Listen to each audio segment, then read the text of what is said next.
Footsteps down the hallway by Intelligent Habit 32. One night I had trouble sleeping. It was around 2 a.m. and I was just laying in bed, awake. I thought I heard something outside my room, so I remained still to listen. It sounded like someone was up and walking around downstairs. However, after 5 minutes of hearing the same sounds, it didn't seem natural for someone to be walking around that much at that time of night. I quietly peeked out my bedroom and can clearly hear footsteps downstairs in the kitchen area. I look over to my parents' bedroom door and see it is shut, so it didn't seem like any of them were up. I then walk up to the railing and look over into the foyer to listen and can hear the footsteps get louder. I couldn't tell if it was a man or woman's footsteps, but I was thinking that someone has broken in. But the footsteps were in a pacing fashion, so I wasn't sure what to make of it. It also sounded like the person was wearing socks judging by the pitch, and the hallway is made of tile. After listening over the railing some more, whatever was making the footsteps then walks further down the hallway where it meets the foyer where I was looking over from until it gets to right below me. At this point, I should be able to see whatever this is. There is a big rug on the floor in the foyer, and I could tell when the footsteps walked over the rug and back onto the tile as it paced. This invisible entity proceeds to pace up and down the hallway right in front of my eyes for a few minutes, all while I'm hanging over the railing in shock. I go to my parents' room to tell them something is in the house, but right as my dad and I come out, the footsteps stop. He is a firm believer that our house was haunted from other experiences, but didn't get to hear this one. We believe that either him or I have brought a spirit into the house. He worked a night shift at a mausoleum at the time, and I had encountered a crazy experience at an abandoned house before this event. To this day, it is one of the strangest experiences I've encountered in my house, and I still think about how terrified I was. Something is Outside by Homebound Shark. As of writing this, it is currently 1 a.m. For some context, I am living with my grandmother, who recently widowed a few years ago. She and my grandfather had a house made in the outskirts off from the city way back. To give you somewhat of an idea, they lived 2 hours away from town. You're probably wondering, why didn't we have her move in with us? We thought of that. But the problem is, she's old-fashioned and is dead set on dying in her house like my grandfather. The house and property isn't too bad. It's quite pretty during the day. The problem comes when nighttime rolls around. As you can imagine, there's no light pollution, so it's pitch black outside, with the only source of light being a utility pole they had installed, and the motion sensor lights by the living room. On this night, my grandma turned them off before going to bed. I myself, being a 20M in college, decided to catch up on some assignments since I couldn't sleep. While doing my work in the living room, I heard the unmistakable sound of scratching, putting its weight against the screen door. It sounded like branches scraping against metal. The only thing is, we don't have any trees or bushes by the front door. Immediately my heart skipped a beat and everything went silent. All I could hear was the sound from that thing at the door. This lasted for roughly around 20 to 30 seconds. I was too afraid to look up from my screen. The whole time I could feel something watching me as it was hidden by the darkness. Eventually the noise stopped, but this didn't mean I was safe.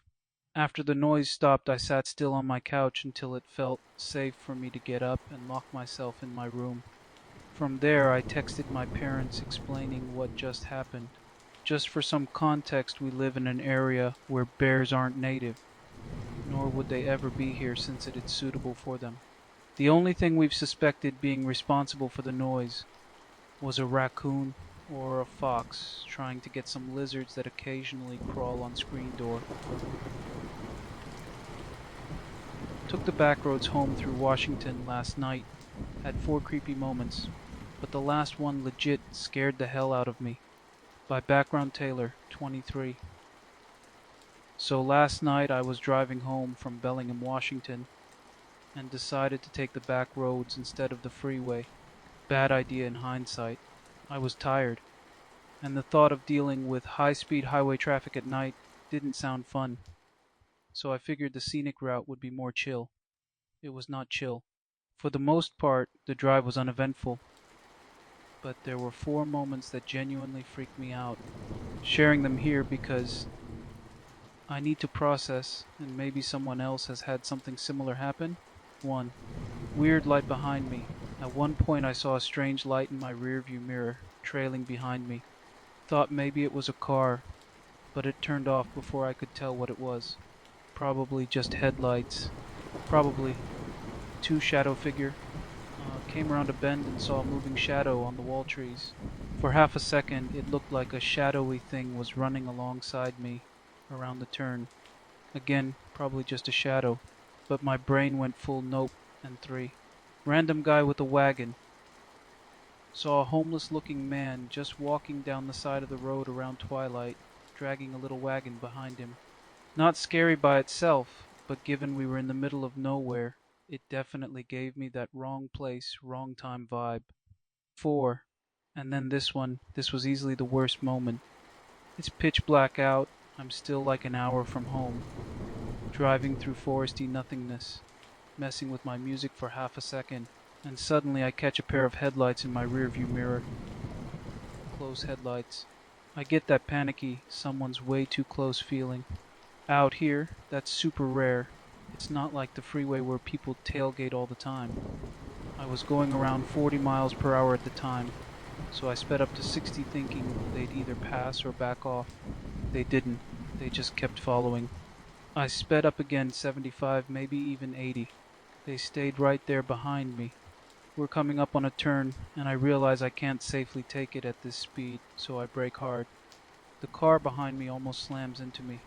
Then, like they thought I was brake checking them, they suddenly start gunning it behind me even harder. I seriously thought this was it. Either this person's trying to run me off the road, or I'm gonna crash trying to lose them. Finally, after what felt like forever, but was probably 2 minutes, they flip on their blinker and just turn right. Gone. Poof. No idea who they were, what they wanted, or why the hell they were trying to race me through the backwoods of Washington. Backroads of Washington are haunted or cursed or something.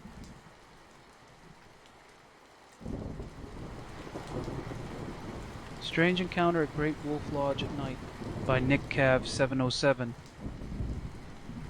My family and I had a weird night at the Great Wolf Lodge and wanted to check if anyone else had similar encounter at this place. We've stayed here 3 times before with no problems ever, but this was the first time anything like this has ever happened before. We stayed at the Great Wolf Lodge and had a sweet room. It has 2 conjoining rooms with 2 doors where you can lock the room from either side. The kids stayed in the kids style room with kids bunk beds, and we stayed on the non-kids side room. We kept the doors open for both sides, and I made sure the doors for both rooms were fully locked, including the lock where you can't fully open the door from outside. At midnight my son, 6 years old, ran into our room half awake next to our bed, and was crying half asleep sitting up right next to us. I asked him if he had a bad dream, and he said no, I really saw something scary in the room. It was a big kid with a dark shadow walking around. I ran right past him to get here. I knew I checked the room before we went to sleep and figured it was his imagination, and we went back to sleep. Then 3 a.m. my wife sat up frantically looking around, and I asked what's the matter. She said someone yelled, "Mom." You honestly didn't hear that? I told her no, I didn't. Then she asked me to go check on our daughter. I got to the kids' bunk bed den in the next room, and found her out of bed bundled up in the corner, hyperventilating and full of tears. I swooped her up, and she started saying, "Be careful, Dad, he's still in here." I ran her back to our room, and laid her on our bed with my wife, and started searching the whole place. I turned all the lights on, and checked literally everywhere, and there was no one.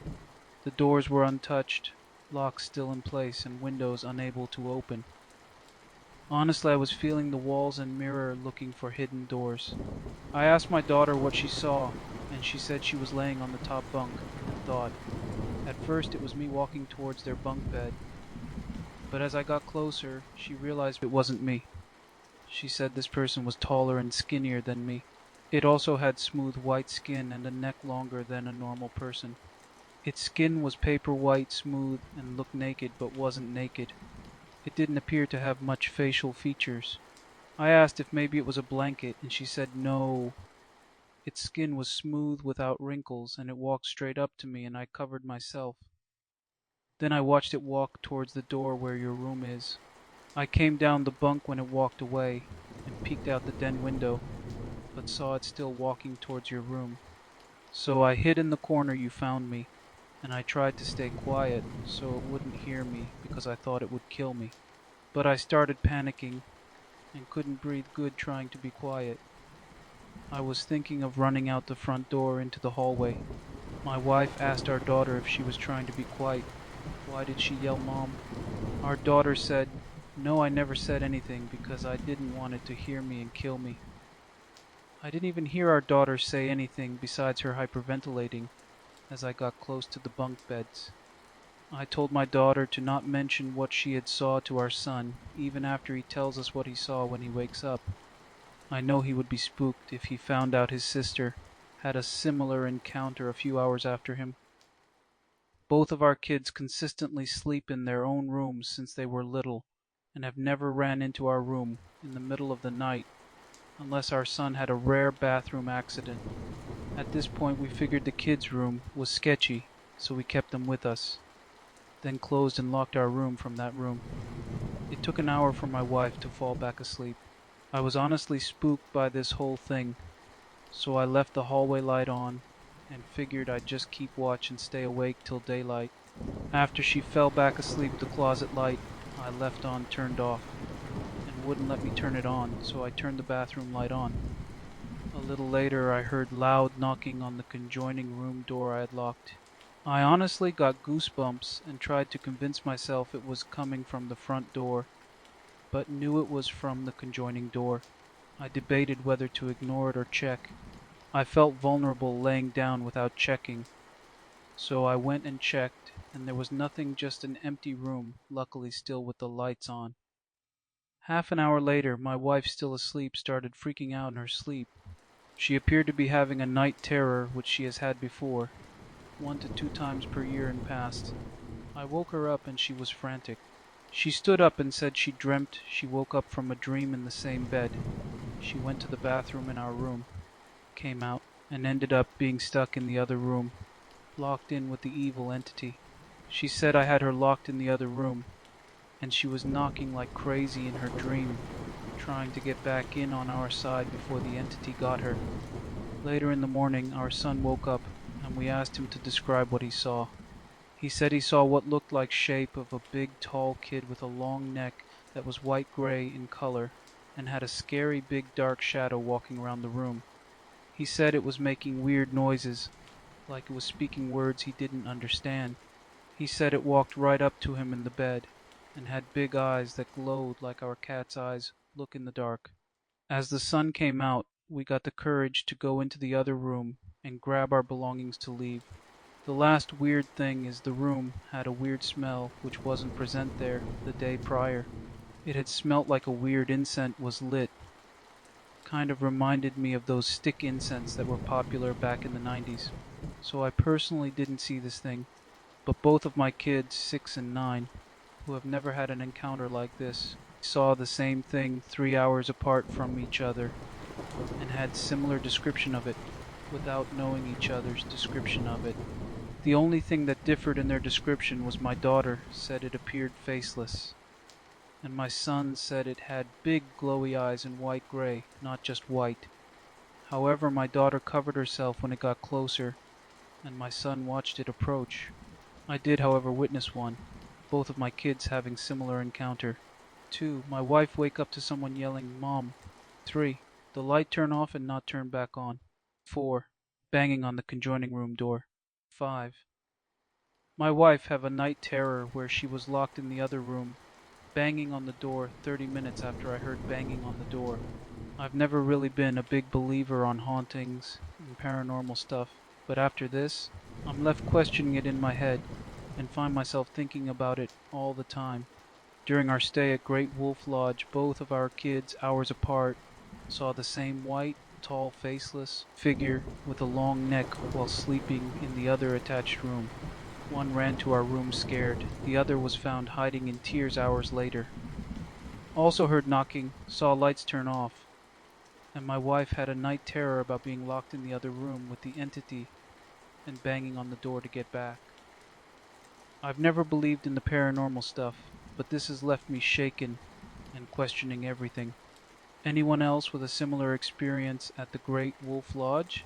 Or have ideas what could have been?